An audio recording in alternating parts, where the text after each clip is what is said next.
জীবন মানেই তো একটা লম্বা জার্নি, তাই না? কত অভিজ্ঞতা হয় আমাদের, বলুন। কত কথা দেওয়া, কথা না রাখতে পারা, বুক ভাঙা বেরোনা সব। আর এই সব নিয়েই আমাদের এগিয়ে যেতে হয়, এক জায়গা থেকে আর এক জায়গায়, এক দেশ থেকে আর এক দেশে। চলে একটা অন্তহীন পথ চলা। আজ শোনাই শঙ্খ ঘোষের একটি বিখ্যাত কবিতা, দেশান্তর।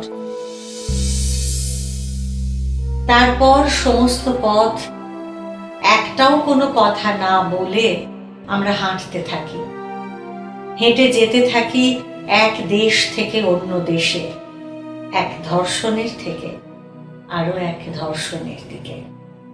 পৃথিবী তো এরকমই, এরই মধ্যে বেঁচে থাকতে হবে।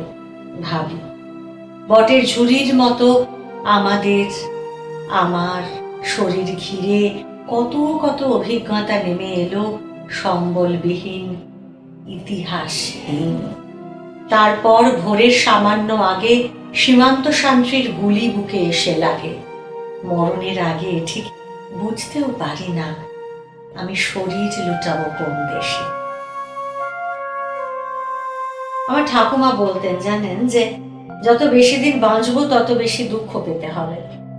একটা সময়ের পরে মনে হয় এই বোধটাই, এই মনে হওয়াটা সকলের হয়, এটা একটা সর্বজনীন। তবু তো মানুষ বাঁচতে চায় অনুমেয় উষ্ণ অনুরাগে, জীবনকে ভালোবেসে।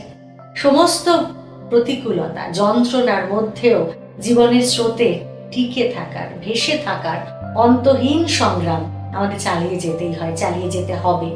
হেরে গিয়ে পালিয়ে গেলে চলবে না।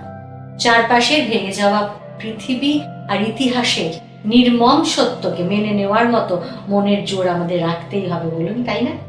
এগিয়ে চলুন, জীবনকে ভালোবেসে এগিয়ে চলুন, আর শুনে চলুন নটার কবিতা, কাব্যে গপ্পে জমজমাট।